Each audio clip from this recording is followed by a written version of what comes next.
Hey guys, we are so excited to be joining NRF Protect next month in Cleveland and Ohio. And with more exciting news leading up to the show, we will have subject matter experts joining us to discuss the current retail environment. Yeah, and so Sonya and I really wanted to treat this almost like a countdown up to NRF Protect. We're certainly excited for the event. I'm going to have some amazing guests speaking to the current state of the industry, everyone from vendors to retailers to even people from law enforcement. So really just giving you a great kind of holistic view of what the industry looks like today. Yeah, no, absolutely. And from following up from last week's video, we talked about DSW and how they just launched their new concept, Warehouse Reimagine. They are going to be one of the guest speakers at the show, and one of their topics is around refund and policy abuse. So my question today to you, John, is like, why do we think this has been such a challenge for retailers? Yeah, it's certainly a very interesting topic among the other topics as well.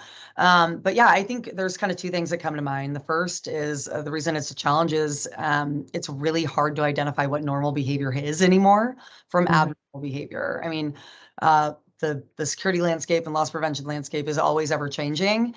But given COVID and kind of these last 2 years, shoppers are behaving very, very differently. Mhm. So that would be the first one. The second one would be, it always comes back to this fundamental goal of trying to create this great frictionless experience for the customer, and then just keeping those few bad actors out. So not making it harder to do business with you, but creating that great experience. So certainly always a challenge.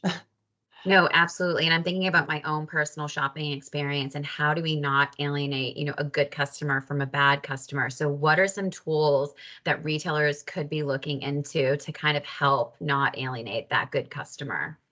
Gosh, I mean, there's so many, and I'm sure we'll pose the question to all of our Mhm. guests, given the coming or with the coming weeks and everything. But the first thing that would come to mind is like POS exception-based reporting, where you can put Right. weight on risk, and then you can identify those risky transactions.